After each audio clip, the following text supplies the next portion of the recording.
भगवान का एक नाम है मुरारी। मुरारी का मतलब क्या होता है? भगवान का नाम मुरारी क्यों पड़ा? बोले एक समय एक मुर नाम का राक्षस था। राक्षसों की क्या विशेषता है? बोले पहले भगवान को प्रसन्न करते हैं, पहले सत्ता प्राप्त करते हैं, पहला फुसला करके किसी भी प्रकार से हमको सत्ता मिल जाए, फिर समाज का शोषण करना प्रारंभ कर देते हैं। तो मुर नाम के राक्षस के पास जब शक्ति आई तो देवताओं का जीना हराम कर दिया।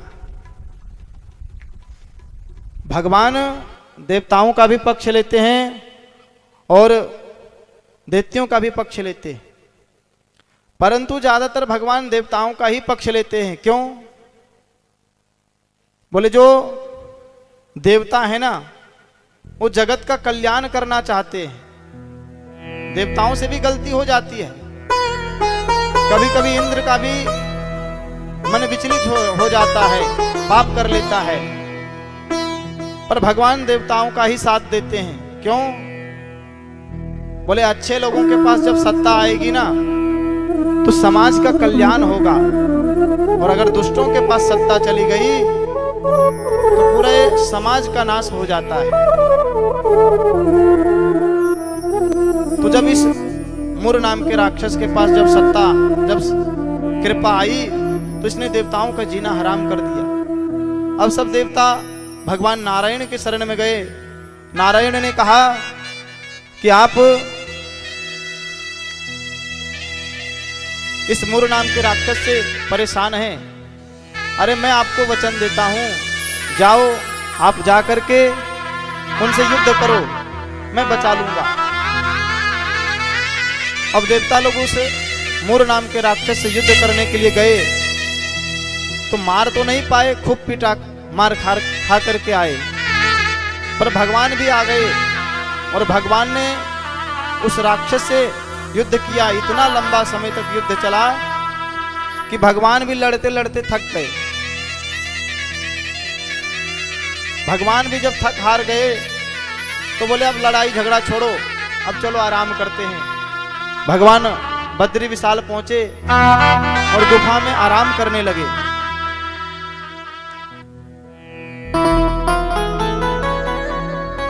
और वो मुर नाम का राक्षस वहां भी चला गया भगवान को मारने के लिए। तभी भगवान के शरीर से एक शक्ति प्रकट हुई, एक देवी, और उस देवी ने उस मुर नाम के राक्षस का वध कर दिया।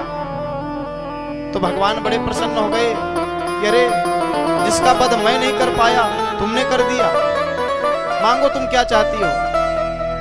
तो उस देवी ने कहा कि आज के दिन मेरा प्राकट्य हुआ है, आज एकादशी तिथि है, तो इस तिथि की महिमा बढ़ा दीजिए। भगवान ने उस देवी का नाम एकादशी रख दिया और उस देवी ने वरदान मांगा भगवान से कि हमें ऐसा वरदान दीजिए कि जो भी आज के दिन आपका पूजन करेगा उसके सारे पाप चले जाएंगे। भगवान ने कहा तथास्तु। लेकिन जैसे ही भगवान ने आशीर्वाद दिया कि जो केवल एकादशी के दिन भगवान का पूजन करेगा उसका सारा पाप मिट जाएगा, तो जो पाप के देवता हैं वो परेशान हो गए। पाप के देवता भगवान के शरण में आए। उन्होंने कहा महाराज, अरे आपने एकादशी को क्या वरदान दे दिया कि जो एकादशी के दिन भगवान का पूजन पाठ करेगा उसका सारा पाप चला जाएगा, तो फिर हम कैसे बचेंगे भैया? जो लोग आतंकवादी होते हैं, दुष्ट होते हैं, उनका भी घर चलता है। कैसे चलता है? बोले कोई अपराध कराने वाला हो तब तो मेरा घर चले। तो ऐसे ही जो पापी, पाप के देवता हैं, वो बोले जब कोई पापी ही नहीं रहेगा तो हम बचेंगे कैसे? तो भगवान ने कहा ऐसा, अगर तुम शरण में आए हो तो चलो तुमको भी वरदान देता हूं। क्या वरदान? बोले आज के दिन, एकादशी के तिथि के दिन तुम अन्न में वास करो। अन्न में वास करोगे और इस दिन जो अन्न खाएगा, केवल अन्न का भक्षण कर ले। अन्न में क्या क्या आता है? बोले चावल, दाल, गेहूं, ये सब अन्न की गिनती में है। तो जो केवल एकादशी तिथि के दिन केवल अन्न खाए, कोई पाप ना करे, केवल अन्न खाए तो बिना पाप किए ही पाप लग जाता है। कौन कौन सा पाप? बोले ब्रह्म हत्या की पाप, गौ हत्या का पाप, केवल भोजन करने से। और पाप बढ़ने से क्या होगा? बोले जब पाप बढ़ेगा तो जीवन में दुख आएगा। दुख माने गरीबी, बेरोजगारी, रोग, ये सब दुख के रूप में हमारे जीवन में आते हैं।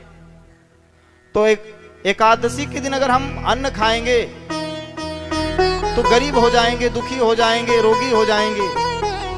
लेकिन नहीं खाएंगे तो क्या होगा? नहीं खाने की क्या महिमा है?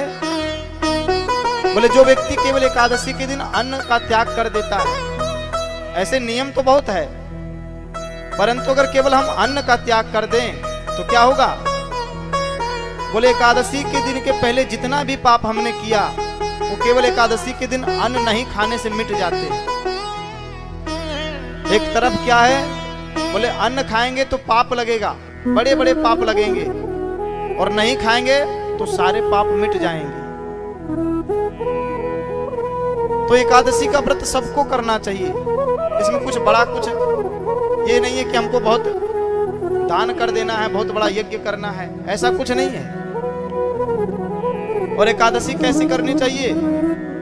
बोले अगर संभव है तो प्रत्येक एकादशी को निर्जल रह करके बिना जल पिए करो। तो बोले बिना जल पिए करेंगे तो एक दो एकादशी तो कर लेंगे, तीसरा चौथा आते आते हॉस्पिटल चले जाएंगे, पांचवा छठा आते आते कहीं और चले जाएंगे। बोलिए जय सिया राम। तो बोले निर्जल होकर के नहीं कर सकते। बोले कोई बात नहीं, जल पी करके करो।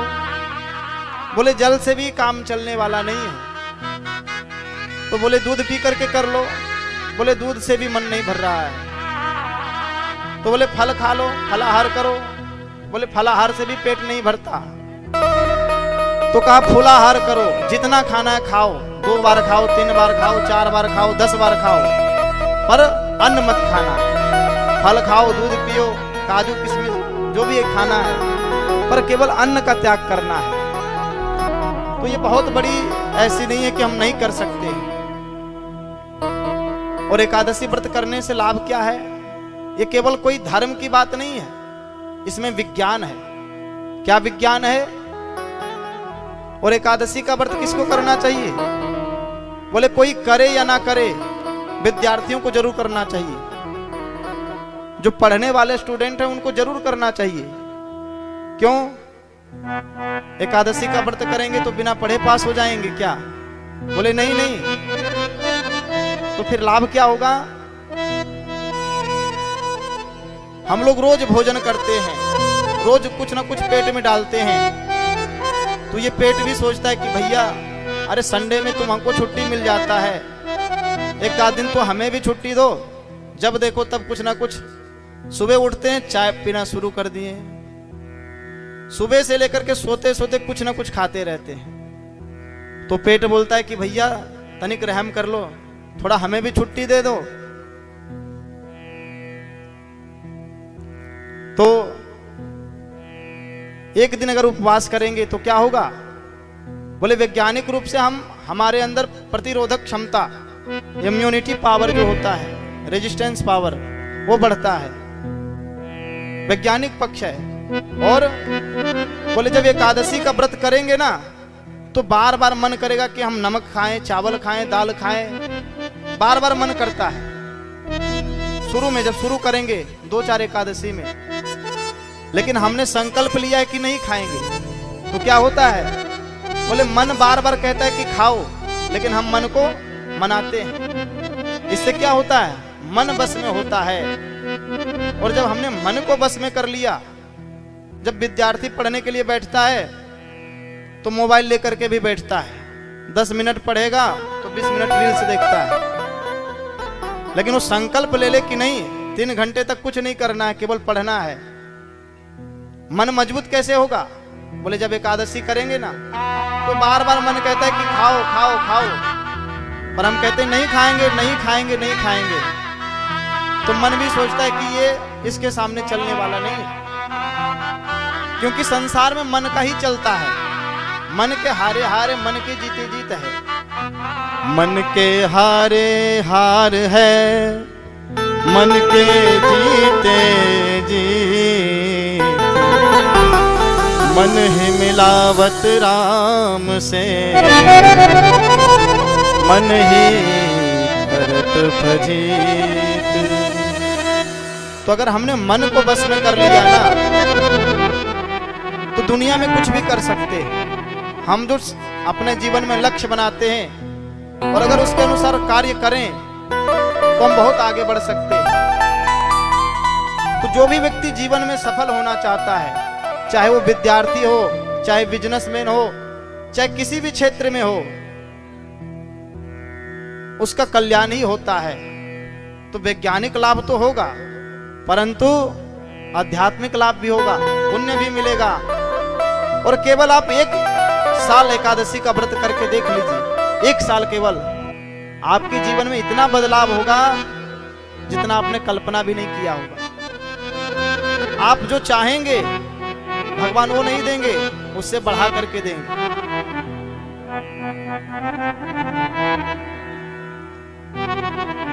तो एकादशी का व्रत सबको करना चाहिए। तो अन्न नहीं खाना चाहिए, केवल यही नियम मान लेंगे ना तो इसी में भला हो जाएगा। और जो खाएगा तो बिना पाप किए पाप लग जाएगा। तो भगवान का एक नाम पड़ गया क्या? भगवान के शरीर से ही वो देवी प्रकट हुई थी और उसने मुर नाम के राक्षस का वध कर दिया, तो भगवान का एक नाम हो गया मुरारी। इसलिए जब हम भजन गाते तो क्या गाते हैं?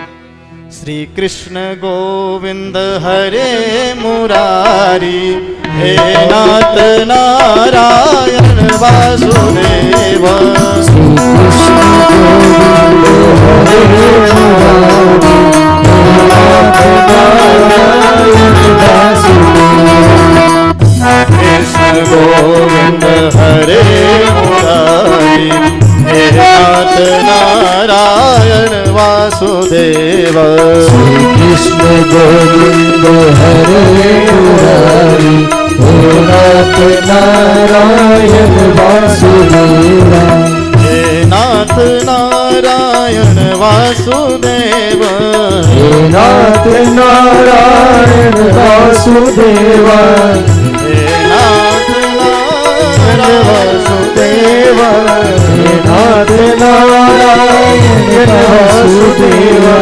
हे नाथ नारायण वासुदेव, नारायण वासुदेव। कृष्ण गोविंद हरे मुरारी, नारायण वासुदेव। कृष्ण गोविंद हरे मुरारी, हे नाथ नारायण वासुदेव। राधे कृष्ण कृष्ण कृष्ण राधे राधे, राधे कृष्ण राधे कृष्ण राधे कृष्ण, राधे श्याम राधे श्याम श्याम श्याम राधे राधे, राधे श्याम श्याम श्याम राधे श्याम, राधे कृष्ण कृष्ण कृष्ण राधे राधे, राधे कृष्ण कृष्ण कृष्ण राधे राधे, राधे कृष्ण कृष्ण कृष्ण राधे राधे। बोलो कृष्ण कन्हैया लाल की जय।